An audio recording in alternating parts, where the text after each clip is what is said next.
But guys, real quick, so Josh will do himself more justice than I will in terms of kind of explaining where his background comes from, his team, and their backgrounds. I got put in touch with Josh through Colin Mackey, who we've had in our program for the last couple of years. So Colin has been doing training with Josh. He's been doing a lot of stuff with Josh, but apparently Colin told me, he was bragging, he said he got promoted to dishwasher the other day. So he was super pumped. So Colin is helping out every day. They've got a culinary kitchen that they work out of in LA. Josh kind of go into all the different things that are part of his program and his team. But in terms of today, we wanted to get an opportunity to talk nutrition, talk about being an athlete, talk about being a college athlete on a college budget. Very much so. And looking at all these different ways that we can just try to bring in a little bit of information for you guys. Josh played football obviously in college, got an invite to 2 different training camps for the NFL, which is pretty awesome. And even just the opportunity to probably be amongst those guys, I'm sure you got some stories. Yep. But just that cool experience to just kind of know you're right amongst the guys you were aspiring to be, and even if you didn't make it, just the opportunity to kind of see what it's like to be front and center. I think that's always kind of the goal of everyone. I just want a chance. I just want him to have had an opportunity. So he had that. He earned his way to get that. But kind of want to hear his story and his team, and then obviously give you guys some information today. Thank you. Like he said, I very much resonate to kind of where this program comes from. I literally was you in football. As we'll go through an intro here, I'll explain my backstory and kind of the opportunity that is ahead of you. And I hope you all realize what he's trying to do for you all. They don't do this for football. I don't know if they do for basketball, but I can tell you, and I scoured the country trying to find an opportunity. The chance that you have in just getting extra play time, development, age, all of that shit matters, right? I hope you value kind of what Coach is putting on in front of you and hopefully take away something from today. So like he said, Heroic Performance is my performance company. We do a multitude of different performance. We'll just call it entities, right? Adults are one, but we have a full athletic performance brand and clients as well. I have everything from someone who's right now just actually told me he's signed AHL and starting to get looks NHL, all the way down through youth, 10-year-olds. I teach gait, speed mechanics, rotational analog power, all that good stuff that y'all need as developing baseball players. I am not a skill coach. You would still come see your great coaches for development on pitching, let's say, or catching mechanics. But I teach you to be faster, stronger, better, right? With that as well, we have a meals company, and that's kind of where we're coming from today. So the meals company, I was a chef for quite some time growing up, and he made a laugh comment at Colin being a dishwasher. That's where I started. I was all the way through to a sous chef. I ran 3 kitchens at a gourmet country club, and then kind of took all of my knowledge as a pro athlete, all my nutrition background as an actual strength coach, and then my culinary background, and created a meal prep company. So there's 2, we'll just call it conglomerates underneath the Heroic brand that we're trying to create. And then Megan is our director of nutrition. So she runs my entire nutrition, we'll just say platform. I have online clients across the country, athletes, Gen Pop, kids, you name it. Eating disorders, Megan sees them. Mark is my director of performance, and he spearheads my youth program. You wouldn't be considered a youth program, but he leads everything involving little ones. He has some Gen Pop clients as well, adults are Gen Pop. And then he really works with me on the high-end training, right? My background, when it comes to performance, so I went D3. I had said to some of you weren't in the room yet, I got hurt coming out of high school. I tore my shoulder apart, completely dislocated, and then tore it to smithereens. I lost all my D1 scholarships. I was going to West Virginia, Ohio State, and Delaware, full rides, lost it all. I then kind of gave up. I was still on track and field, and this guy from Wilkes was like, just come play for us. It's gonna be fun. You just get to run around, you can have a life. Great, so I did that. When I graduated, I was definitely a big dog in a small pond, but there was no real looks. D3 kids don't get looked at coming out of college. I took time, came out here, started to find my way into training. Took about 1.5 years. In doing so, I ended up working at a place called Velocity. Have you all heard of Velocity? Some of you. It's a sports performance center. Through the opportunity of training a bunch of different people, Hell, when Antonio Brown was out in LA for Dancing with the Stars, he was my client. He came into Velocity. Is that in Santa Clarita? No, there was San Vicente, so it's in LA, like Brentwood area. Okay, yeah. They're all over the place. Yeah. Velocity is a national chain. I got the opportunity to work with someone like Antonio Brown, but more importantly, make his connections, right? So I met his agent, I met strength coaches and different things like that, who, when I'm working out with them, are all like, why don't you go back out? So that's what I did. So really, after that, I made my own way. I found coaches here in LA. I did tryouts. I went to a Raiders D-back coach who I got connected with and did my first tryout as a tight end. That's really what I should have been drafted as. Through a series of events, I went to Colorado and trained with the Broncos. I got a little bit more elaborate on you. I was what you called a cusp player. I bounced back and forth. I did see the players. I worked with them. I practiced with them. Hell, Peyton Manning was the reason I got a look. I ran routes with him one day. I literally, you're deadlifting, blood on your shins, chalk on your hands. He came into the practice facility. Lauren Landau is basically my mentor. He came in, he's the head strength coach for the Broncos, and was like, you and you, go run routes. And we just left. It was as if Mac would have been like, you're going over to the field to catch for, name your favorite pitcher. It literally was like that. And all of a sudden I had a shot. It's the most fluke opportunity that can happen. Of all of what we're going to talk about today, I'm going to do two brief things with mindset here to start. But if there's any takeaways beyond nutrition, it's this. Who in here is a professional athlete? Anyone? No? Why the hell are you in this room? Why are you here? I'm going to ask again, who's a professional athlete? I got one. Okay. Why are you a professional athlete? Why else would we be here? Why else would we be here? Do you want to play professional? Would be nice, right? Would be nice, You could say, yeah. yeah? Yeah. Hell yeah, I want to play professionally. Do you think what you do now matters 10 years down the road when you are playing professionally? So who here's a professional athlete? I still only got one kid raising his hand. You're missing the point here. I'm going to start to teach you nutrition. I have worked with some of the nation's best strength coaches, neurosurgeons, sports psychologists, and I shadowed them as I did my professional career. I was with the Broncos and the Lions, right? And then I came back and started my companies. But I'm going to share with you a baby version of nutrition. Who thinks sports nutrition matters for a professional athlete?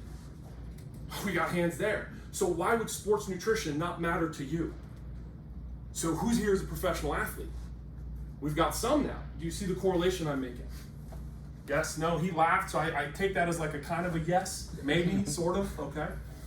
The last piece of the puzzle, and I can't stress this enough, anyone ever think about energies you put off? You ever meet someone and it's just like, I don't like this guy.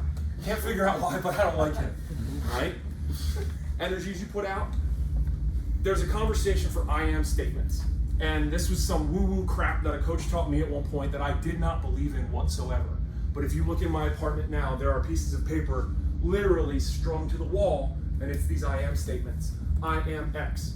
I am a professional baseball player. I am the starting pitcher for XYZ. You pick it. I don't care. Pick 5.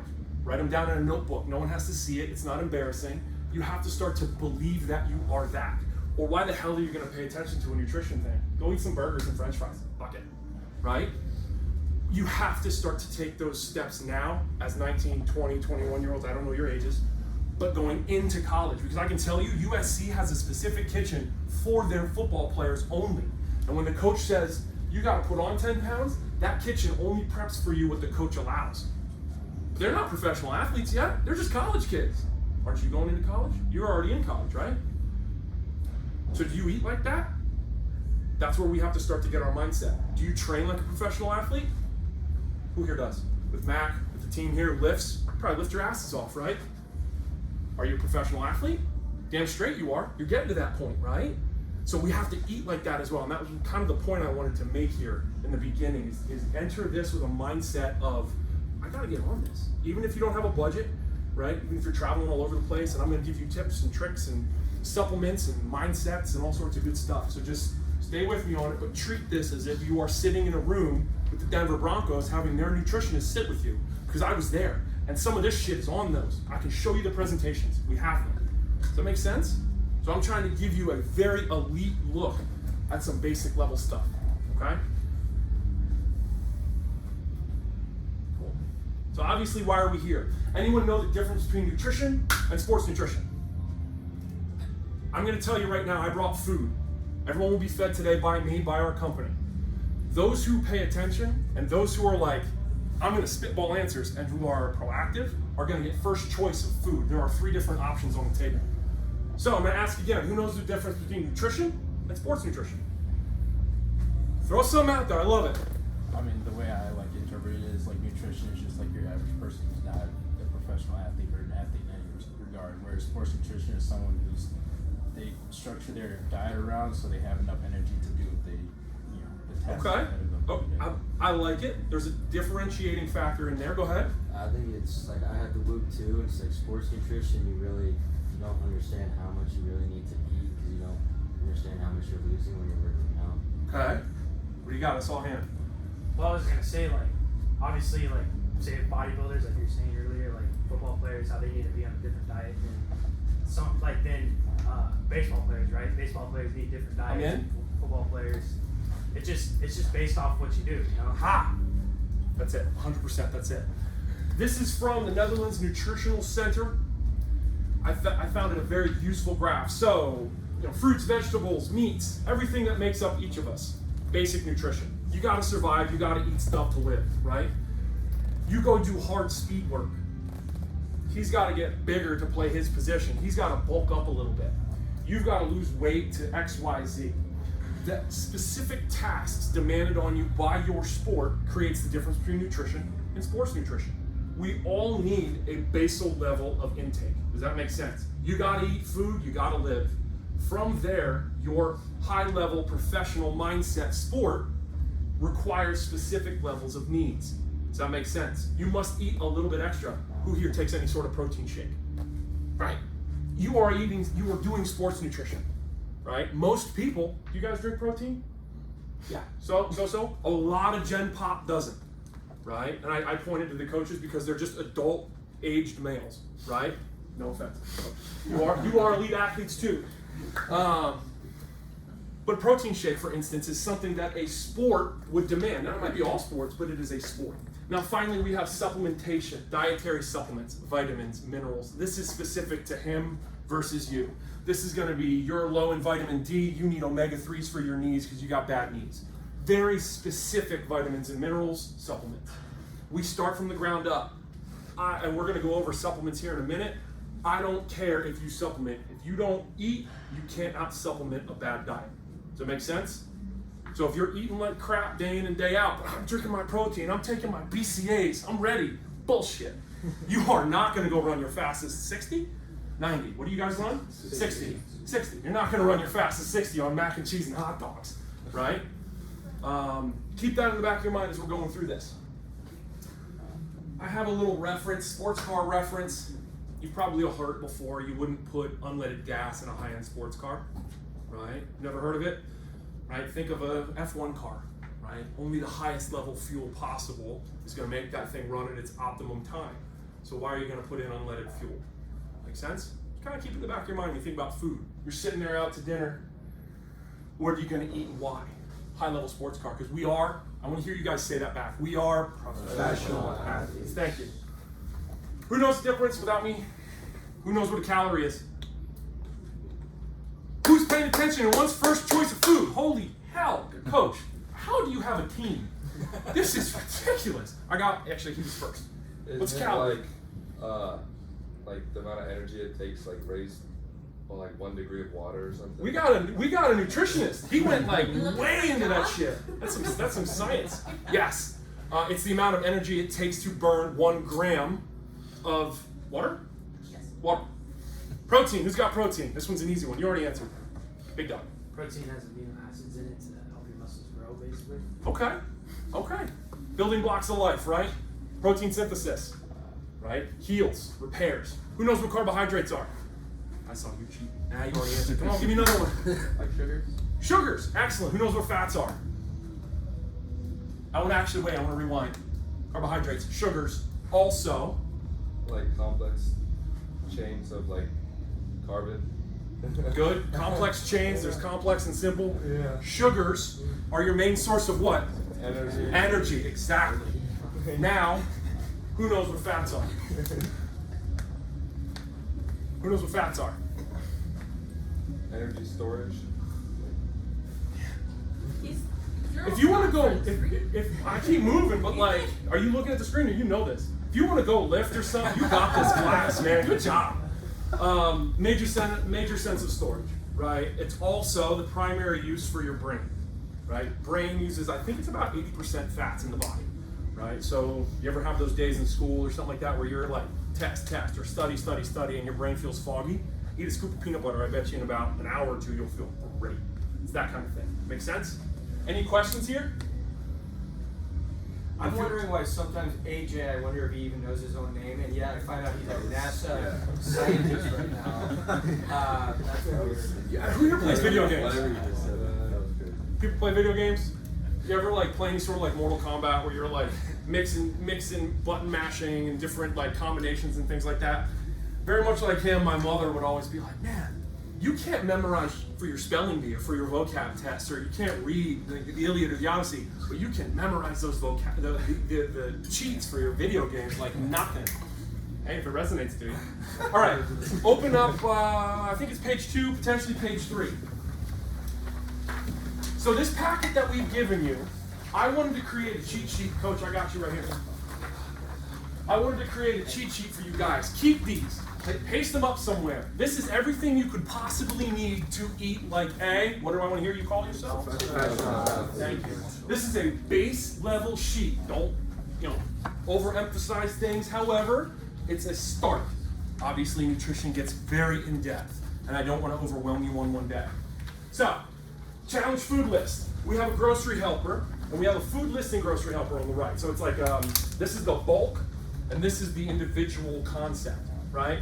So if I'm going to tell you, and we're going to talk about the rule of thirds and kind of how to start to mitigate a plate, how to start to look at a plate of food and understand what you should be eating. We want to look at the food listing grocery helper right here.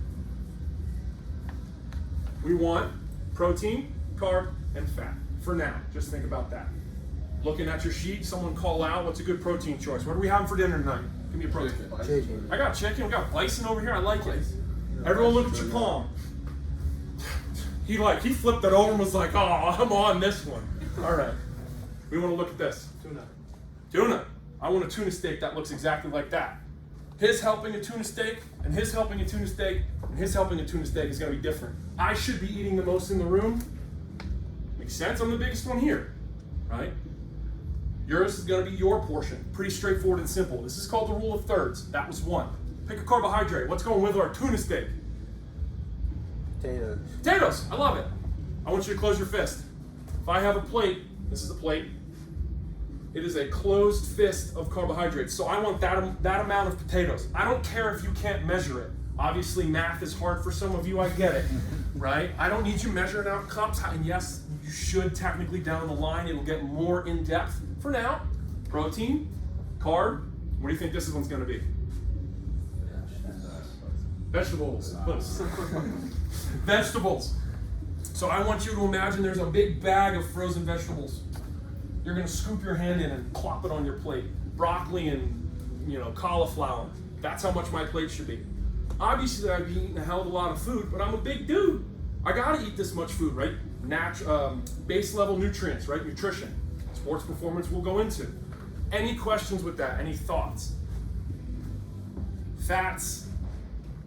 What would be your rule of thirds measurements for fats? Tablespoons. So let's say 2, because you are functioning all day. Each meal should have 2 to 3 tablespoons. So avocado oil, olive oil, just avocados, nuts, legumes, things like that. Okay? Obviously you have a list. And this is just a start. Obviously there are multiple types of peanut butter, right? Avocado should be on here, right? Nuts. But you can branch out. I don't care if you're eating macadamia, peanut, mixed, all that good stuff. It's a start. Okay? So if you're going to who shops, who does any grocery shopping for themselves, you might not. When you get to college, I hate to break it to you, you're gonna have to do adult shit. It's gonna be fun. This is gonna be something that starts to help you with that so you understand what you should be buying and why. Make sense? The grocery helper at 2.25 is going to be how you would look at it at the store. So let's just say we're gonna have that tuna, we're gonna have potatoes, and and we're gonna have, hell, I said broccoli, let's go with peas, right? I'm gonna go to the store and naturally look for, we're gonna find tuna on here, 10 cans of tuna. This should get you through a week. And this is obviously, my amount would be different than yours, but this is a generalized helper. Make sense? 3 pounds of turkey, 3 pounds of chicken breast, absolutely. If I'm meal prepping for myself, I'll buy a couple when I eat more. Make sense? I'm gonna make sure I go buy 3 pounds of any of these vegetables. So that way when you get home, you have a couple days built out. Meal prepping is okay. You with me? Make it all in one shot, obviously cans of tuna, but if I'm gonna have bison, ground bison, we'll do a bison Wagyu meatball with our meal prep. It's delicious, right? But I'm gonna buy 3 pounds of bison, 3 pounds of turkey and combine them. Or a Wagyu if I'm gonna do beef. Make sense? And then you'll have a bunch of meatballs, you eat them throughout the week. It's straightforward and simple, but it's kind of a cheat sheet on how to get you to start to eat like this systematically. Make sense? Yes? Yes? Okay. Hydration. Who here hydrates? I had to yell at like 6 of you for having water bottles in the room. I can tell you I saw Von Miller get thrown out of the room because he didn't have his water bottle. It was a staple in the Broncos like lecture room. You ever seen those on like what's that training camp show? I can't think of it. Hard Knocks. Hard Knocks. Thank you. Where they have those like auditorium style seats and comfy like leatherback chairs. We all go in there. You all sit down. If you don't have your water, get the hell out of the room. You missed meetings, right? And all of a sudden, you didn't install the new offense. You didn't learn the new defensive side. So you get out to practice, and you look like an asshole if you get pulled from the field, right? It's as simple as that. Meetings were the most important thing to be a part of. So always think about having something with you. Hydration is, above all else, the most important, paramount thing for you to have. Agreed? Let's talk a little bit about it. I have it up here, half your body weight in ounces. How much you weigh? 160. 160. Half your body weight in ounces. How much should you drink? 80. Look at you. Math and stuff. Hot damn. Right? Everyone is different. Coach weighs different than me. Makes sense? I didn't put this in here. It's not a slide in there. It's pretty straightforward and simple. That's, of all of this, the most important thing you need to remember. Half your body weight in ounces. And then as you get bigger, smaller, all that good stuff, it'll change. It'll fluctuate. If we're out on the field, it's a hot day, and it's hot as balls here, I want to add in half a liter-ish. By the time you're done working out, drink one of those. Don't overcomplicate it. Make sense? It's pretty straightforward. You'll figure it out. That's probably 32 ounces. You probably drink 3 of those in a day. Done. Don't overcomplicate it. For me, when I'm really on like a kick and on performance and all that good stuff, I get a gallon jug, and I drink my gallon jug in the day and I'm done. But a gallon of water for me, I'm like 250, 260, so 140 is about right if I'm working out. Make sense? Don't overcomplicate it. Electrolytes. Who knows what electrolytes are? Come on. I like salts. Salts. Okay. What else? Salt is the equivalent of what? Can you see that? Sodium. Holy hell. Love it. Yeah, you're cheating. You know all of it. What else? Give me another electrolyte. Sugar. That was a sneaky one. Do we count it? Technically, Half. Okay, half. I give them half. What else? Guys, it's right here. Chlorine, magnesium, all those good stuff. What's the number one drink that I want you to reach for? Trick question. Trick question. Water. And what's the second one? Starts with a P. Pedialyte. Pedialyte. Why would I want you with Pedialyte over Gatorade? Less sugar. Very good. If we're drinking Gatorade, what should we do? 0 sugar. 0 sugar, or they came out with that, or Cut it down. cut it half and half. Every pro team I've ever known, people I've worked with on different sports, those big ass Gatorade coolers on the side, it is half and half. They never give them straight Gatorade. It's too much of the electrolyte and not enough of the hydration. Make sense? Your body requires energy to break this down. So all of a sudden, you ever get cramps because you drank too much? That's your body trying to absorb and make these readily available so you don't cramp on the field. But in turn, it costs energy, calories to burn, all that good stuff. Yes? We understand. Josh, when you look at like a Gatorade versus a Prime now or a Body Armor, all in the same category, Powerade, all the same for you, or When are we drinking is going to be my question. When are we drinking?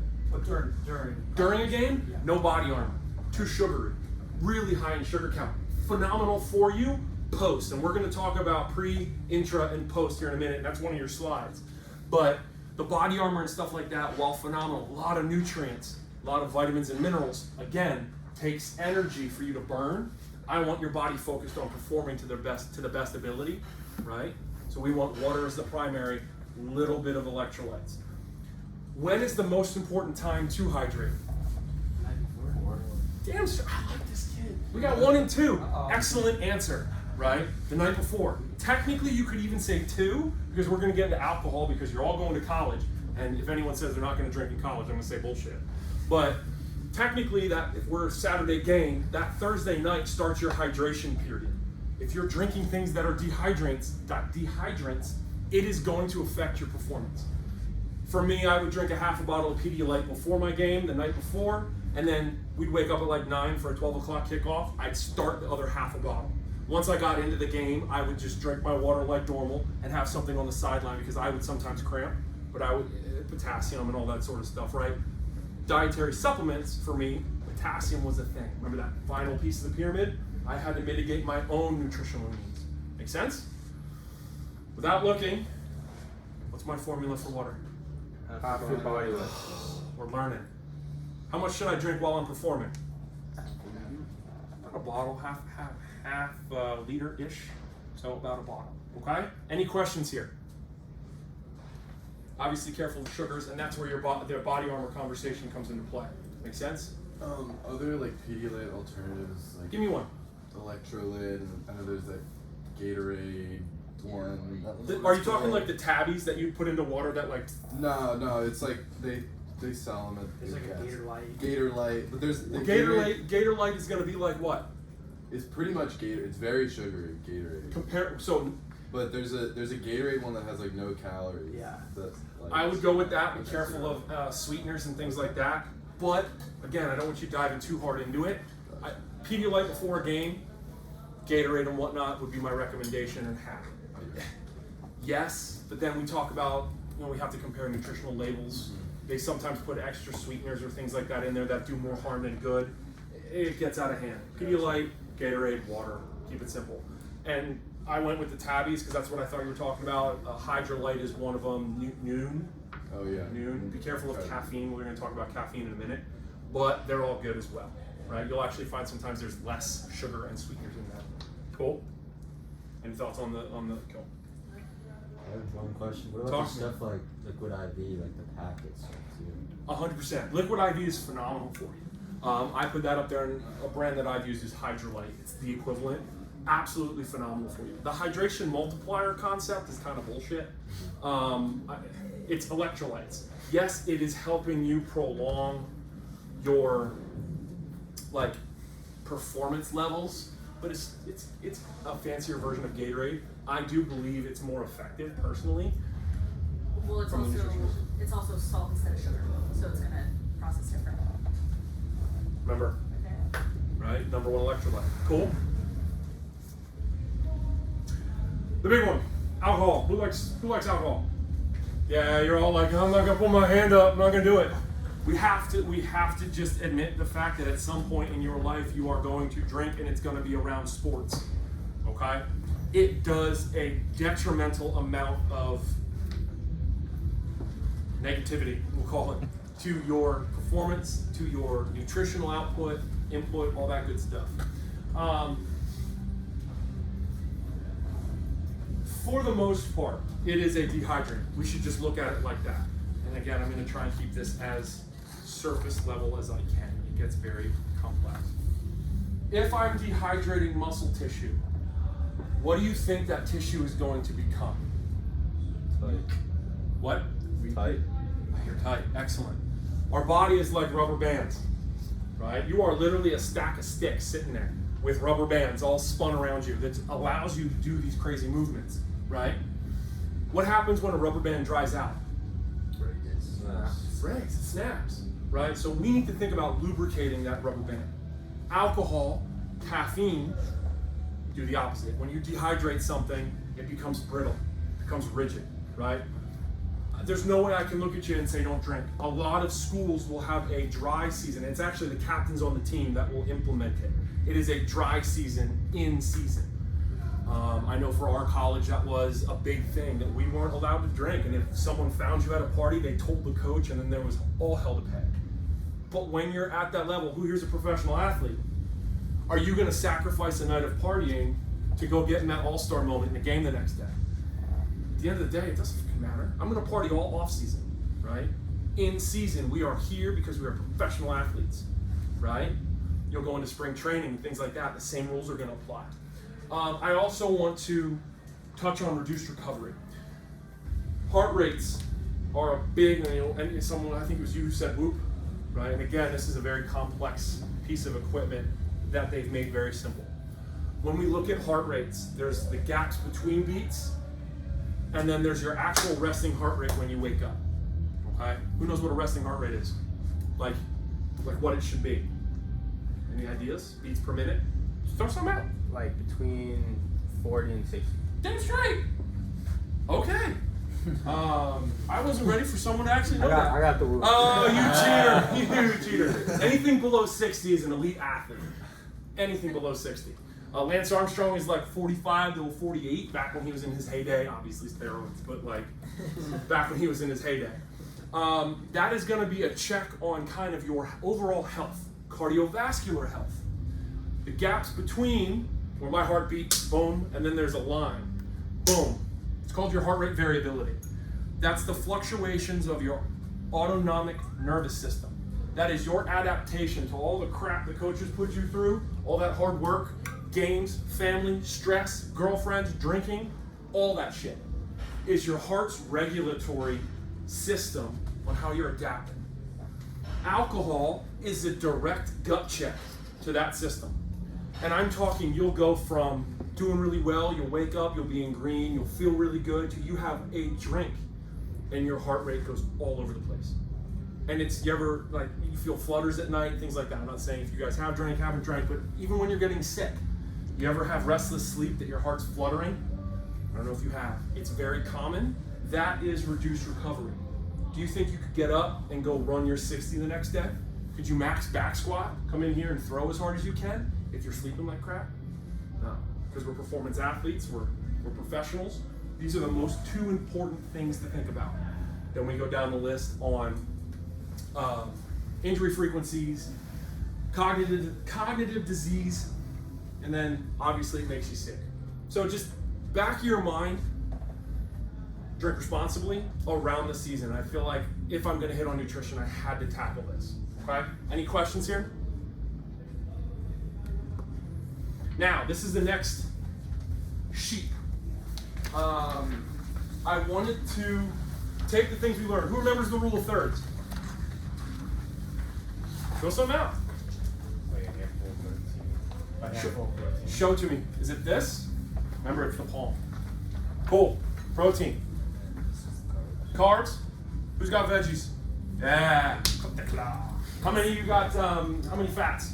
2 tablespoons. That's great. Look at you guys starting to like rebuttal and say, Coach, I'm having a little more faith here. Now, there's a big thing to understand. This is where we get a little, like I said, more in depth about nutrition. Protein. It's your friend and your enemy when we talk as a performance athlete. Anything, and I have it up at the top, anything goes 3 hours prior. You have a window, and there's a hard line in the sand. No protein beyond that line. Just hear me out before I go into depth on that. We're gonna wake up, you know, kickoff is at 12, and I obviously baseball players, but I'm a football player, so I'm gonna say kickoff. Kickoff's at noon. 9 o'clock is a hard line. I wanna see you guys eating a good breakfast, heavy carbs. Go get your pancake, go get your waffles, big egg dish. You can have the sausage, the bacon, the things like that 3 hours and earlier. Once that 3 hour line hits, your body takes about 2 to 3 hours to digest protein. And it's just, there's nothing you can tell me differently. That is science. That is just what happens. In turn, if my body is trying to digest protein, can I go and max back squat? Can I go crush a kickoff? No. You're taking away bits and pieces of energy and you're stressing your system, right? You might have people who start to cramp. That's usually the first sign when your nutrition is off before a game. You get those stomach cramps. So a line in the sand is the 3 hours, and just keep that in the back of your mind. Now, I gave you examples of things to eat if you're after that 3-hour mark. You can be like walking up. There should always be something in your hand an hour to an hour and a half before the game. Power bar. Some yogurt, as long as dairy doesn't upset your stomach. Some people are sensitive to it. Anything like that. Simple. We want to see, of the 3 macros, remember macros, protein, carbs, and fats, what do I want to see the most of? This is to see where my nutrition guy is. Carbs. Who said that? Damn straight. Very good. Why do I want to see carbs as the heavy one? From what? Sugar. Very good. Right? So sugar is going to be our leading source of ATP, adenosine triphosphate, which is the body, the pop of the power plant. Make sense? It's the fuel source. While we're performing, we talked about hydration, right? We talked about how much hydration? Half your body weight. Okay, and that's overall, and how much when we're exercising? Damn straight, you guys are learning. If I say it enough, you'll just like regurgitate it. Now, Coach told me that it was like a half an hour-ish between our double headers. I prepped this thinking that you would have different times between your games. So understand that we're a little off on timing, and you're pretty much only going to fall into this first category right now with a 30-minute window. We got to be careful about that big P word, protein, right? A protein shake may or may not upset you, but it's going to be heavy, right? You're going to feel, you're not going to want to go back out for that second game. I want to see fats and carbohydrates. Fats fuel the what? The brain. Carbohydrates, right? So a peanut butter and jelly and a banana. The banana with the potassium is going to help you not cramp. Peanut butter and jelly is carbs and fats. As simple as it is one of the cheapest things. I think it's actually, we said the cheapest thing you can make. 44 cents a sandwich is what we calculated it out to be, right? And you're gonna see I did a whole balling on a budget thing. Help you guys with some meal choices on a limited budget. But peanut butter and jelly is gonna be the quickest, most effective thing to fuel. Does it make sense? This is the 1 hour and closer mark. This is a 2 hour mark. We have oats, right? Cup of milk. We basically made you overnight oats, okay? Little bit heavier, there's gonna be a scoop of protein in there, right? But it's not gonna be chicken, it's not gonna be sausage, it's not gonna be things that are real tough for your body to break down, because the more complex the meat or the protein source, the more steps it has to go through to break it down. You with me? Finally, 3 hours, and let's just say, and I had the assumption that maybe your games were split. I don't know how it would work in college, but just we're learning. I give you a chicken salad, something a little more hearty, because I expect you to have to carry a gap, right? But I kept it light, focused primarily on carbohydrates and fats, right? With that mayo in there and all that good stuff. But we have the chicken salad as being the protein source. Questions? I know there's a lot of information there. These are just ideas. You can spitball with it. The main rule of thumb is that protein concept. Yes? Cool. Last is post. What do you think the most important macro, proteins, carbs, and fats? How much protein should I be eating in a serving? Thank you. Proteins, carbs, and fats. What should I be eating the most of post game, practice, all that good stuff? Protein. Why? Rebuild. Rest and recovery. What's the number 2? Carbs. We want to see a boost in that insulin level. We want to see you jumpstart the healing process, and that's going to come from carbohydrates. One of the best bodybuilder technique tricks, you know those Haribo gummy bears? This is a little toss in there. It's made with dextrose. It's one of the few that are actually made with dextrose, not fructose or sucrose and all that good stuff. Dextrose is one of the most readily and needed available sugars to create ATP, because dextrose turns into dextrin. Make sense? Yes? Yes? So about 7 to 10 Haribo gummy bears. You can't eat the whole bag. It shoots the whole thing in the process. But I'm talking, you finish your workout, you have 7 to 10 gummy bears and your protein shake, and it does tremendous things for your insulin levels and helps kind of get you going again. And I'll tell you right now, you're going to look forward to those damn gummy bears, Coach. That's a great we have to carrot and stick at the end of it. gummies and stuff. Now I'm a little worried, like just straight sugar gummy bears. Yeah, no, not edibles. Not edibles, Coach. I want to make sure we're The Haribo, the gold bag Haribo gummy bears are with dextrose. You with me? Everyone was right. Pretzels, carbohydrates, excellent. And then finally we did snacks. These snacks are gonna be the thing you need 25, 30 minutes. We talked about potentially things on, like in the dugout, starting to get ready, like to hit that recovery phase before we get our second game going. You're gonna look for more snack type items. A granola bar, very straightforward and simple. There's not a lot to it. It's just carbohydrates. A piece of fruit, just carbohydrates. Remember, a snack phase is gonna be a short window. I want absolutely no protein. Make sense? Right? So that window of time is gonna be your direct relationship to protein consumption. Everyone clear on that? Questions? What about the beef jerky that's on there? Would that just be before? Beef jerky, now, actually you tell me, coach. This is what I do with my team all the time. You coach me. I feel like it'd be a decent snack because it's kind of salty still. Okay, got electrolytes. Well, if we're following the rules, would it be? Right now, it's a very light source of protein. It's not going to be quantity-wise that much. Do you get really full off of a beef stick? Probably not.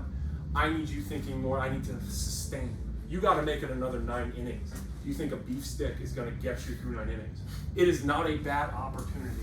I'll take you eating anything, but if I'm going to design something perfect for you, it is not going to be a beef stick. Where would the beef stick be? Probably before. Correct. You'll have that instead of or with a protein shake or something like that. There was another question. So if you have like a lift at like 5 or 6, obviously you're not gonna Morning or night? a morning. Morning, yes sir. Obviously you're probably not gonna get like 3 if it's a 6 to like eat the protein. So is it better to just do carbs and then do protein after? Coach me. What do I do? Think it through. What do I do? Talk. What do I do? We got a lift at 5, let's say. 5? Carbs, 4 p.m. maybe. You can get up at 5:15. I like to give a half an hour. I'm not affected by eating before a lift. Some of you might be. I'll recommend a banana, a glass of orange juice. Remember, what do we want to see a boost in? Sugar, right before a lift, to give you that pop, right? I don't need a protein shake, right? So eat a piece of fruit, an orange, a banana, something like that, right? It's gonna give you enough to get you through, and then when you finish your workout, hammer it home with a big meal heavy in protein, right? Answer? Is that good? Questions, anybody? Moving on. All right. Do you talk about supplementation at all? That's why you're here today. Okay. Supplementation, I cannot stress this enough, is hairy, is dangerous turf. I left you in there with there should be at the top of your page, which is the next, it blurred out. Everyone pull out your phone, take a picture of this. It blurred out on our printing. This is the NSF Certified Sport. This is the website. I don't know if you can read it. nsfsport.com. There is a list on there. This is the National Science Foundation. They are the rules. You do not question them. Your supplements must come with this label on it. It is NCAA certified. I can tell you going through college, and I was D3, there are NCAA refs, law enforcement, whatever you want to say, when you get drug tested, especially the higher level you go, you will be drug tested. If there are supplements, doesn't matter if you're fucking smoking weed, there are supplements that will flag the NCAA. You're out. And there are different repercussions depending on it. I cannot stress that enough. All this hard work because we are what? Thank you. All this hard work that you're putting in, you're listening to me ramble on about nutrition, all the lifts and everything, you take the wrong thing, it doesn't matter how hard you work, you're out. The next guy is in and you gotta sit there and just watch. It is awful. And I've watched guys do it, and I've coached guys that have had that happen to them. It is awful. So, I wanted to basically post up here the criteria. This is the actual statement from NCAA kind of mitigate or talking about their regulation, just so you understood. And then again, I wanted to show you the NSF Sport certified list. Let's see if this link pulls up. We plan to do it now. It's not going to. Oh, open link. There we go.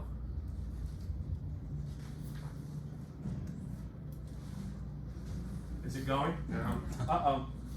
I may have just ruined it. No, it's not going to load it. It's okay. The link that's up there, you go on there, it says certified products. You can scroll through and it is every product that this label can be on. Bodybuilding.com, great place to start. You can look on the list. I need pre-workout, let's say. There's an NSF, I think C4 is one of them. You can get it off there. For you as well, coaches, this is a great place to start for when you're starting to create a reference list. We are in the process of getting our own supplement line that will be branded through them, but it's not up and running yet. But it's that kind of conversation that everything you recommend has to have this. Period, end of story. There's no conversation. Okay? Any questions, boys? Yeah. So, like when you talk about the NSF thing, like on certain supplements they have like that little logo on it. Every one of them. Okay. There is never a question. You cannot hold up a supplement to me and say, "You think this cuts it?" Does it have that? It's either just this or that. You with me? That's why we put this logo up there so you can kind of ingrain it in the back of your head, take a picture of it. You should understand this. Okay? Questions? Yeah? So if it's just the NSF, is that 100%. it's good? Yep. And they will have sometimes just that. Okay? 50-50. It just depends on what the supplement brand wanted to put on there to promote it. But it is something that, if it's on there, it is certified. Questions? Certified like by the NCAA. Correct. The NCAA, the National Science Foundation is one of the highest standards to basically cross. So basically, if the supplement is NSF certified, they have passed the criteria of being one of the highest and cleanest supplements. It also verifies that what is on the label is on the label. I can't tell you how many supplements will have all sorts of filler and have all sorts of other things sitting in there that they just say proprietary Pocket Path brand. Makes sense? And you don't know what's in there. If it says NSF, the container is real and it's truth. They're not screwing with you. You with me? Right? So it's just kind of one of those things that, like, at your level right now, supplements are supplements. If you're going to do, and we'll talk about what ones I'd recommend here in a minute, NSF certified. Period on the story. Cool? Yes, yes, yes, yes. Questions? This is important. Supplementation, and that was the page that you guys have. I laid out for you exactly what I expect you to take or hope for you to take, and I'm very basic with your age bracket. BCAAs, protein, and well, we have creatine up there, but that is coach's preference. It is now viewed positively by the NCAA, and when I say NCAA, that is professional level as well. They go off of the NCAA rulings. That's up to coach. First things first, who knows what BCAAs are? Without trying to look at the screen of your sheet, you can just spitfire something out. I mean, I don't take them, but like my knowledge of them is just they kind of like help repair like all the I guess, Yeah. exertion of your muscles and stuff. A little Where do you think they come from if they repair? Animals. Animals. In turn, what is that also called? A protein, right? BCAAs are the building blocks of life. They are the starting to get protein synthesis going. It's the thing that turns the engine. Makes sense? Almost every athlete you'll meet is undernourished in a BCAA. You do not eat enough to have an equivalent amount of BCAAs in your body for the amount of duress that you put it under. Every time you go run, every time you go lift and throw, you have to continuously repair. These get used up. This is where supplementation comes into play. And coach, I don't want to overstep. I didn't get a chance to talk to you about this. Do you recommend or not recommend any supplements before I open my mouth? No, and we haven't recommended anything. There's some that have come up where if a nutritionist has said, hey, I would stay away from that. Some things we've seen in the house, we can talk to you guys about that, or they've talked to you guys about that. Dave, anything from your end here that you guys have? No. So Josh Dave's the owner here at PFA and Thanks for letting me in, Dave. So, Okay, so I'm gonna make some recommendations, and I can't tell you enough. You are the CEO of your own body. That is what my coach, as a trainer, always used to tell me. I'm gonna make recommendations. You do you. Okay, you do not have to follow me. I would, of all of this, BCAAs would be the first place that I would go. They are a natural source of energy. They're the building blocks of protein synthesis. Obviously money is the thing. If you can't afford all of it, these are 20 to 25 bucks. I want to see you with a 2-1-1 ratio. They are the three main BCAAs in the branched chain aminos. It's at the bottom there. And I want to see you supplementing this morning and night. You would take 2 doses, morning and night. And it's just a scoop, and there's like fruit punch and all sorts of fun flavors. Again, NSF certified, but what I'm gonna see is because you're pro athletes and you're eating enough now, since we've talked about how much protein you should be eating and 3 square meals when you're getting all this is gonna help jumpstart your ability to heal. That's why I'm not recommending a protein supplement. I wanna see a BCA first, if I only have one thing to choose. Now, let's say you have the opportunity to get a couple supplements. Protein will be the next because most athletes and most Gen Pop are undernourished in protein. That's almost a guarantee. You can sometimes find protein with BCAAs kind of combined. We've gone over protein pretty extensively in this. I don't feel like I need to hit it again. The only thing I would talk about, 1 gram of protein per pound of body weight is going to be your calculation. So you said 160, 180? 160. 160. He's going to eat 160 grams of protein in a day. Meg, how much is chicken breast? 40? Ballpark? Your mouth. I'm going to have 3 chicken breasts. 4, 8, 12. Let's just say I'm having a chicken omelet. Chicken breast. I need 1 protein shake of about 30. All of a sudden, he's gotten enough protein in his day. And that's it. It's as simple as that. Right? So revert to your list that I've given you. 3 servings this size. If you are able to, you would supplement 1 to 2 scoops depending on the serving. Sometimes it's like 25 a shot. And you might only, like right now, for what I just said to you, you wouldn't need 2 scoops. You don't need, if it's 25 a shot, you don't need 50 grams on top of your 120. It's too much protein, you're just gonna piss it out. Your body only digests so much. So think about it, I'm giving you all the numbers to start to kind of step back and think about all this. Make sense? Questions on protein or BCAAs? Creatine. This is a big one. Creatine is a recovery supplement. There's a lot of controversy about it. Some people think it's, gives you extra output, all the stuff. It's like a, I've heard a low-grade steroid. It is not. It is a recovery supplement. It basically, through a molecular breakdown, signals your body to send basically more water to the muscle group. What does water carry in the body? What was that? Some sort of nutrient. Nutrients, damn straight. If I'm pumping my body with BCAAs because I want to jumpstart that healing process, I'm eating good carbohydrates and sugars, I'm getting in my electrolytes through proper hydration, maybe a protein shake. What's going to carry it there? Water. So what happens if I take creatine? What's going to happen? Huh? More nutrients. More nutrients come. So technically, I can recover more effectively and in turn perform more effectively. So there is a conversation that creatine directly reports or relates to performance. But it is not a performance supplement. We understand it is a recovery supplement. There's one caveat to creatine. It requires more what? Water. Because of what? It uses more water to push the nutrients to your body. So when during the year is this going to be risky to take? During season, you're going to see increased cramping. You're going to see tears, injuries, things like that happen from overdosing on creatine.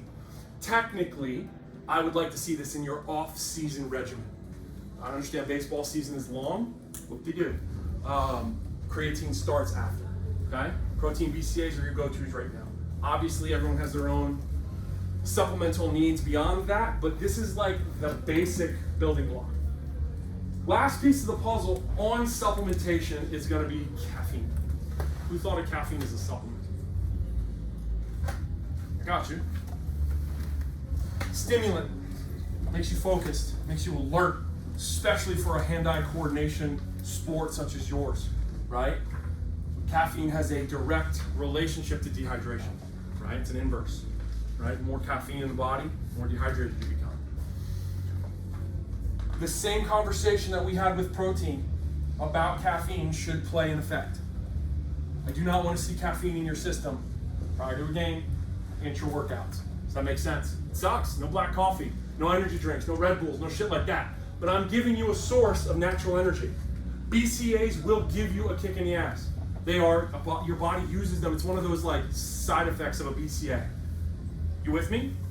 Caffeine shouldn't be used in season. So when you say like instead of like caffeine before a workout or a game, and then alternatively we use BCAAs, like what's the time frame? Like BCAAs 30 minutes before you perform. Okay. And you'll also like run on them. Anyone here take a pre-workout? No? You might not. You'll feel like you have something in the tank that you're running off of. It's for a lifter, for someone who's seasoned, it has, you never feel drained. I highly recommend BCA's intro. I take them all the time. I'm not a big pre-workout guy. I'm very natural. Should you start to go down these paths, there are stimulant-free pre-workouts, which is what I recommend to any of my clients and athletes. It pulls out all the caffeine and the bad shit. Let's just leave it like that. And it's the stuff that will help you perform while you're in the gym. With me? Questions? Round the table. I was gonna say about creatine because I know there's like a couple different types of creatine. Very good. I know like is monohydrate the best one or the most like, or what is your opinion on that? There's monohydrate, and what's the other one? What's the other big one? HCl. Which stands for? Hydrochlorine. Okay? Hydrochloride, hydrochlorine. Hydrochlorine. It's two. Monohydrate, it's basically, you have to think of it chemically. Again, this is where nutrition goes way over the top. Monohydrate, hydrochlorine. You have to take more monohydrate to get the same results. It's just not as effective.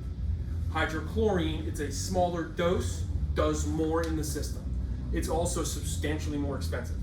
So balling on a budget, go monohydrate, it's all you're gonna need for now. Hydrochlorine is when you can, regularly afford it and everything, it's gonna be a much better opportunity for you, and you're again taking less, so your body is under less duress. Because I want happy livers, happy kidneys. The more chemicals you put in, the harder it is on your system. Protein is still a chemical in this form. BCAAs are still a chemical, but there are levels of chemicals, right? Taurine, guarine, all that good stuff. Awful for you. Make sense? Niacin, steroids, SARMs, and DHEA. All bad. It's just we're just gonna leave that as all bad. Don't ever touch it. Don't ever go down that road. I don't want to hear any questions on why. You with me? Okay. I went into depth a little bit. How am I doing on time, Coach? Okay. I went into depth a little bit on nutrition in season, off season, and then while traveling. I was still, and you can absolutely cross. Yeah, absolutely. I get a crisp handshake though? Of course. Interesting. In season, off season, and then traveling. I was under the impression you guys were still traveling as much as last season, but these are still going to be absolutely vital for you as we get to them. In season, specific regulations pregame. I've already gone through no heavy protein 3 hours before. Digestion, we've already talked about. Protein shakes up until 1 hour. Right, it's a softer level of protein. Still follow the protein rules. Make sense? I want to see you high in carbohydrate. You guys know all this already. Fruits, pancakes, sweet potatoes, things like that. 1 hour and under, keep it small, keep it simple. KISS, keep it simple, stupid. Never forget that acronym. It matters in more than you know. Hydrate, hydrate, hydrate. 50-50 electrolyte solution and water. When should I drink my Pedialyte? Night before and morning of. Straight. Right? Leading up to it, hydrate during. Specific rules for post game. We already talked about this. High protein, high carbohydrate. Make sense? This is the actual discussion of what it is, and I wanted to, because you're going to forget half the things I talked about anyways. I wanted this to be something that you could kind of post up if you actually take this seriously, and you could revert back to oh shit, he said to do this. Okay, right. Do the best you can with it. When we're off season, we have more freedom. Most likely you're doing one high level workout and then probably going to be some version of pitching, some version of skill work, things like that. And when I say a high level, I mean a high functioning as in lifting, speed work, mechanics, things like that where you're under a high level of duress, okay?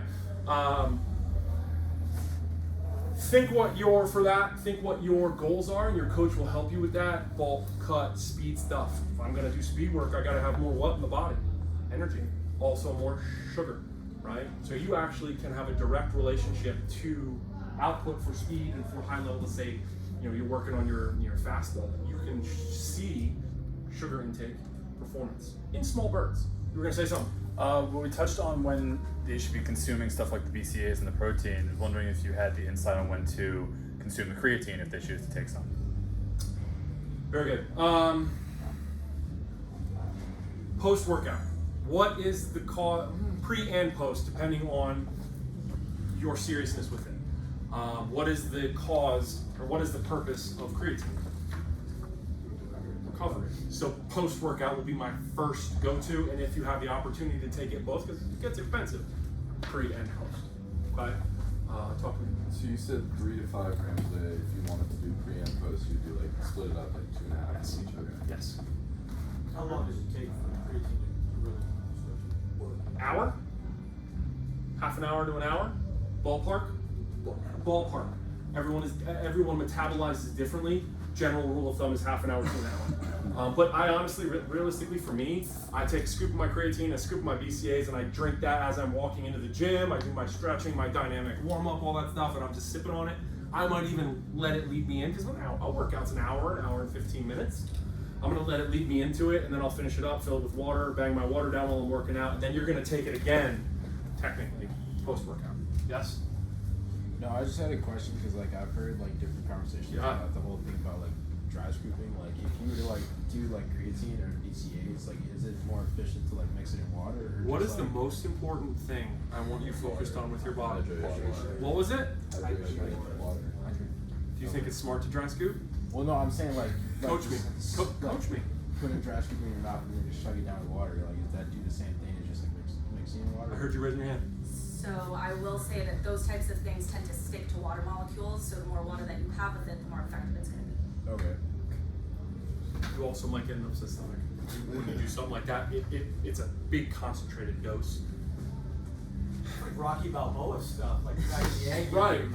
Right. I would rather just do the egg and good luck. Send me the video. It was a good question though. That's very much an Instagram like bro science thing. Yeah. Shake it up, put it in water, and drink it the right way. Yeah, I don't dry scoop. I know it's a thing. It's one of those. I would coach against it. Okay. Questions? How important is like the loading phase for creatine? Or would you just recommend like over time after taking 5 grams or 3 to 5 grams like it loads your system? Because I've heard there's like a loading. There is a loading phase. Keep it small to start. I would only go 1 scoop. There is also a ceiling. There are calculations online for creatine requirements per body weight, right? I need more than him. He's a stick, right? I naturally need more in my system. To say that you need 5 grams right off the bat, the rules on the back of the tub are guidelines. Realistically, if you're going to go into the creatine realm, you need to do a little more research for your own personal conversation. And we're going to have business cards. Did you bring them in? Now is your time to run them. I wanted her to bring her business cards in.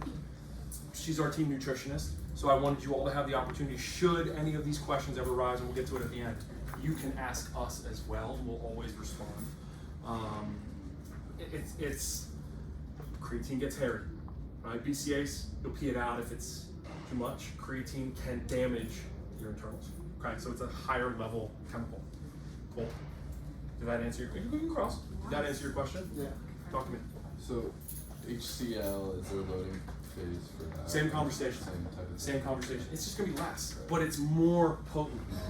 Make sense? Because of molecularly how it breaks down in your system, right? Cool. Talk to me. Is there a certain brand for BCAAs that you recommend? What would I recommend, boys? NSF. Bang! NSF. NSF. Try your flavors. Go at it. I can pick through them. I can open up and look and tell you some, but I wanted you to figure it out kind of on your own. I also sometimes don't use NSF approved BCAAs just because I like specific brands. Yes, I have some. You should find your own and always go through NSF. Okay? Questions? Post-game nutritional guides. Cool. Traveling. Last piece of the puzzle here. We're getting on a plane. Who's flown before, right? You get off, you're stiff, right? You're like, oh, I'm trying to get off that plane. You think you're dehydrated? Excessively, right? You are going to, no matter what college you go play for, you are going to travel. You might travel extensively, depending on your level of play, or it might just be a bus ride an hour or 2 around. It doesn't matter. One of the biggest rules of thumb that I was always taught, no matter college or pro, was we always carried a bottle of Gatorade and a bottle of water. We were giving them in a cooler before we got onto the bus, and we had to finish them by the time we got off the bus. Usually it's about an hour to an hour and a half before you walk in for kickoff for football. You gotta go, you gotta suit up, you gotta warm up, all that good stuff. So there was enough time to digest the sloshing. I don't know what your time frame looks like, but that's Yeah. what Well, for the travel? you're yeah. saying? Well, by the time they get off the bus to the time the first pitch is thrown. Yeah, batting practice and IO. I mean, it's So I would highly recommend that to you guys. Get them, because you can buy the stacks of Gatorades and the case of water. Have it in a cooler sitting next to the bus. I don't know if they drive there separately or we bus it, but they have to finish it by the time they get to the stadium. It's a way to kind of ensure that everyone is properly hydrating within reason. Obviously, you might need more and you might need less, but it's a way for you guys to kind of like force it down. Okay. Yeah, electrolyte solution, and then again, snacks, ready to go things, super simple, and I've taught you the rules of thumb, right? When should we have carbohydrates? When should we have protein? All that good stuff. Make sense? So it's just generalized guidelines. Last piece of the puzzle, balling on a budget. Woo-woo. I included like 35 opportunities of different ideas. Simple. These are all $5 and under, $6 and under. I also included the link of where to go to find even more. You cannot tell me you can't eat like a... Thank you. All these options will do well. Buffalo chicken pizza sounds pretty dope, right? You can find the recipe for a healthy version of buffalo chicken pizza, and it is under $6. You know, for a good serving of it. Obviously, you would cook in bulk and have it over a couple of days, right? You're gonna have to figure this out in college. You will have the CAF as an opportunity, right? So you have to kind of bounce between what you can find there, what you should be looking at. But this is just an overall guideline. On the right, I included the rules that we talked about. Buy in bulk, cook for the week, shop for deals, right? Ground meats are the cheapest. That is something to remember, right? Buying a steak, a nice piece of flat iron steak or a ribeye or something like that is going to be more expensive than chuck. And it does the same thing inside, right? Meat is meat. Yes, there is a conversation for quality. Yes, technically, to some limit, the steak is better for you. But if you guys are talking to me about eating protein, I want protein in the system. I don't care how you get it. Okay? Organic is always going to be more expensive. You should know that at this point as adults. Stay away from processed foods. Shop around the edge of the store. That's just a general guideline. I don't know if you ever thought about that, my adults coaches. When you walk down the aisles, everything in the aisles is processed food. But if you walk around the outside, that's your dairy, that's your vegetables and things like that, and that is your meats. You don't technically need to go down the aisles. Yes, you need olive oil. Yes, you need things like that, but you don't need much. Is there a reason for that? Like, why they put the processed food? I feel like once Whole Foods came out, so there was a big thing where Ralph's kind of went through and like redid their store design because Whole Foods revolutionized the shopping experience. We became very like cultured to that. Is there a reason scientifically? No. But if you know that and you're trying to like eat smart, just walk around the edge of the store, buy all your stuff and leave. And then you'll be like, oh damn, I didn't need all that. Like it's crazy when you think about it, but it works like a charm. Cool? I will say Sprouts has their ice cream on the edge.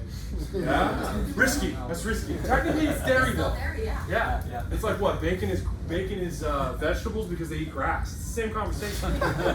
I'm in. Takeaways for the day. You are what? Bro. And man, you gotta say that more than you can possibly imagine. I would lay at night and think about that. I'd listen to podcasts. I'd listen to songs, pump up shit. Whatever you want, you have to get it in your mind that you have to play at another level. Focus on the games. Stop screwing around. Get off your phone. Things like that matter, right? Hydrate. Coach is. Oh, go ahead. No, Matt, shoot. I'm ready. Sleep. Whoa. Okay, Coach gets choice of meal too. Sleep. How many hours do you think we should be sleeping? 8 to 9. 8. I love it. 8 to 9.5. Okay, cool. I'm good with anywhere between like 6 and 10. There are some people who do not need more sleep. Respect. I need like 8 to 10 and I'm still tired, but I'm also going all day. You're all different. I highly recommend on doubles that we take naps. Naps are one of like super secret keys to success for sleep. Sleep does, your body operates like a bank as well. So you can kind of take out a loan and you can catch up a little bit on sleep. It's not a miracle cure, but naps will help you kind of get back on top of the game. We also talk about boosting recovery. If I'm gonna walk out of the gym and eat those gummy bears, I'm gonna drink my protein shake, by the time I get home, I'm gonna eat my lunch, you lay down for half an hour, 45 minutes, you will be groggy when you stand up a little bit, but your output for that second performance, lift, gain, whatever, and obviously you might nap on the side of the field or like whatever, but your performance output will be substantially better. When it comes to actual night's sleep, please stay away from melatonin. Your body produces its own melatonin, that sleepy stuff. That's melatonin. Your body burns it. When you start supplementing with different sleep aids, you will stop producing that melatonin, right? And then all of a sudden you become dependent on it. And this is very common in my adults, so if you don't take sleep aids, we'll talk about it, but you gotta cut it out. For kids, you should be fine, you're working hard enough, you should crash. Last piece of the puzzle is they say physical recovery happens between the hours of 10 and 12. Mental recovery between 12 and 4. And that is just the science of it. There's no argument to it. So if you're going to bed at 12, you're probably gonna wake up the next day and feel sluggish, but your mind is alert. Vice versa, you get up for an early flight, you get to bed at like 8, but you're up at like 2. You're gray, you're foggy. You ever think about that where you're going through the airport, or you're trying to get through your day and you're like, whew, but your body feels froggy, right? That's because you physically recovered, but not mentally. I highly recommend 10 to 4 or 5, and then back past that, obviously sleep in. Last piece of the puzzle, alcohol, and get up when your body wants to get up. If your alarm doesn't trigger, and it hasn't gone off yet, get up. Go eat something, right? Respect it. Your circadian rhythm will tell you when you need to be up. Thoughts on sleep? Those are my bullet points of it. What else do you want to know? So other than the sleep aids, things to do or things not to do right before bed. Hey, I run a performance company. If you ever, that's a good question. Sleep habits. Who has a sleep habit? I take a hot shower. What do you do? I shower right before I go in. Who knows what Pavlov's dog is? Everyone heard of it? Okay, there was a science experiment years ago. Ring a bell, come out with food, steak, dog would salivate, gets command to eat the steak. They did this over and over and over again. Eventually, they would ring the bell, come out, the dog would be salivating, but there's no steak. So they basically found that your nervous system becomes reactive, right? And it will anticipate what's going to come. If I'm hydrating the night before, and I take my hot shower, and I go into bed and get off my phone, and I lay there and get a good night's sleep, and I do that time and time again, your body will start to prepare for what's to come. High-level duress gain. Pro athlete. For normal population, sleep habits are awful. It is one of the hardest things to coach people through COVID. The hot shower sedates your nervous system when we look at you metaphysically, right? And that's why I go to that. But everyone has their own path. Some people get woken up by a shower. I highly recommend get off your phone. I highly recommend no TVs. It's hard, it sucks. Read, journal, meditate, all that good stuff, but find a pattern. And when it's bedtime, it is bedtime. Get off your phone, go to bed. It's hard as hell to do right in the beginning, but I tell you right now, when I travel, no matter where I travel, could be a different time zone, could be around the world. When I take a shower, my body goes, and I am respecting that. I don't take a shower in the middle of the day if I go home, because it will sedate me, right? You can get to that level and it becomes you're in command of your body versus the other way around. Yes? Answer your question? Things not to do would be the phone, screens, games or reading that would involve turning your brain. Crossword puzzles wouldn't be good to do before bed. Reading a science-based book that's going to get you to look at the hypothesis of knee braces, right? That sort of stuff isn't going to be conducive to falling asleep. Cool? Good. Takeaways to finish: carbs before, protein after, if nothing else. Think before you buy, and there are no excuses, boys. I gave you the keys to the kingdom. Now on sleep, we talked about a little bit of mindset stuff. We talked nutrition, right? At the end of the day, This was the simplified version, but if I'm going to look at a pro athlete and what they're sitting in their nutritionist talking about and this stuff, it's the same shit. They just get a little more detail because they can handle it, right? It's as simple as that. Cool? Any questions, throw it at me.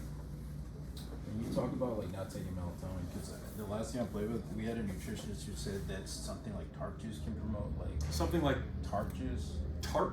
Yeah, it might not be called that, but I Okay. know. But what is it? Have you heard of it? No. Okay. Wait, she just said something about like it's like a better alternative than like buying like melatonin gummies at store, and it just helps you, I don't know, get into, I guess, more, put your body into the state to like sleep better. If you're going to look at a supplementation, I recommend ZMA personally. Zinc, magnesium, and it's a B complex. This is what I took all through my career. Your body burns minerals and nutrients while you're sleeping to actually sedate you, right? Because your brain is active, but your body has to be sedated so you don't hurt yourself while you're sleeping, and that just happens. It burns zinc, magnesium, and then a B complex. That will be my recommendation if you have to supplement. It won't make you sleepy, but it will make the actual sleep more effective. You are in a deeper REM sleep. Your latency, so the amount of time you're awake, how many times you wake, all of that stuff decreases. And I tested it time and time again on my Whoop, and I sleep substantially better on ZMA. Just be careful. That is something where I would load.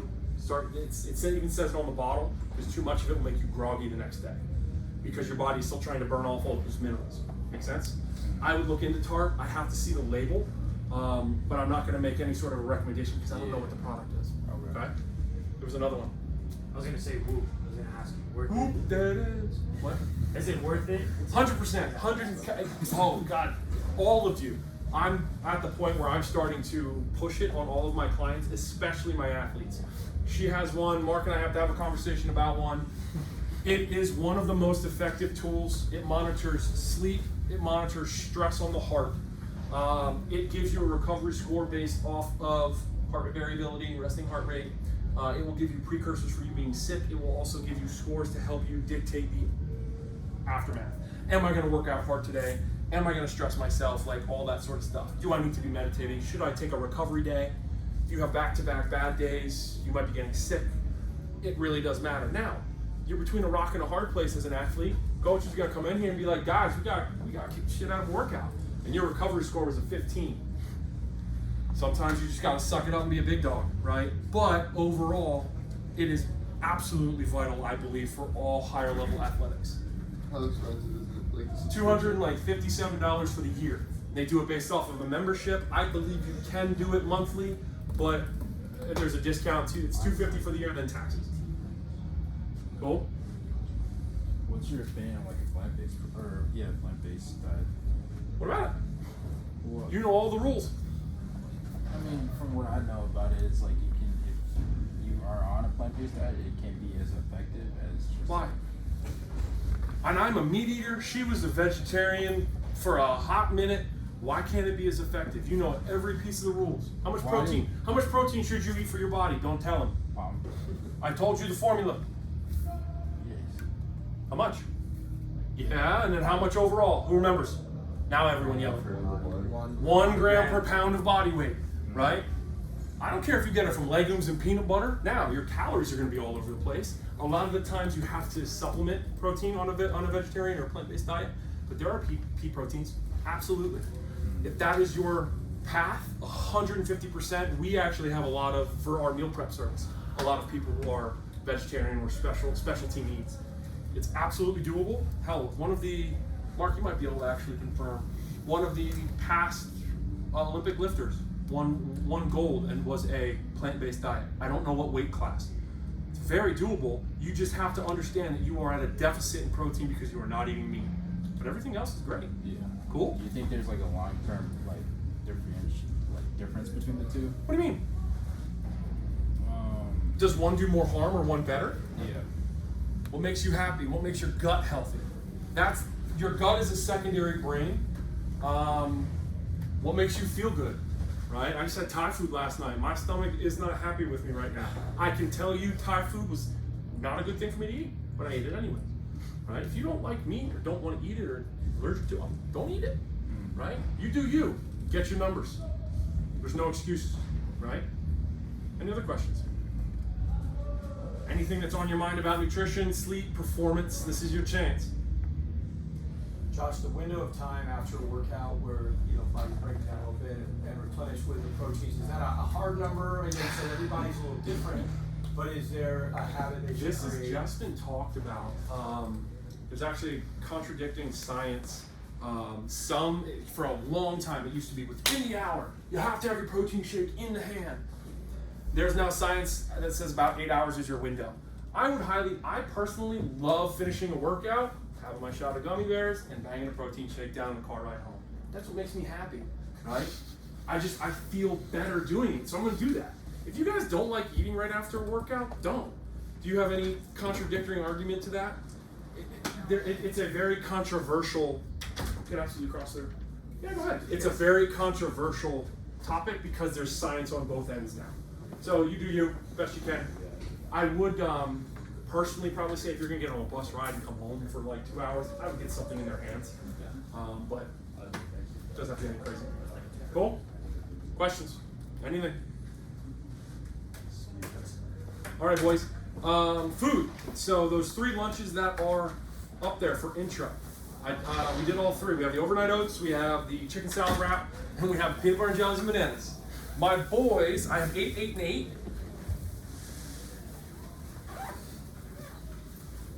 And coaches too. My boys who participated, 1, 2, 3, 4, 5, 6, 7, there's one more, 8. You guys get to go up first. Obviously, Lion, don't kill Megan. It's your choice. Again, all of these are under $6.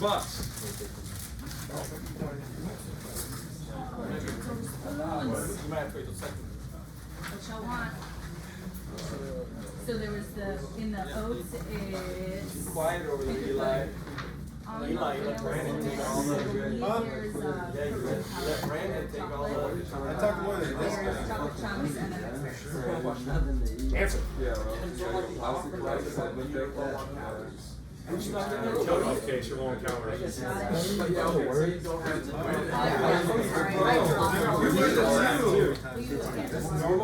That's why you're going This is, yeah, chicken salad wrap. Coach, What you got there, Joe? stand face coach. Bro, you got, obviously he's a right-handed thrower.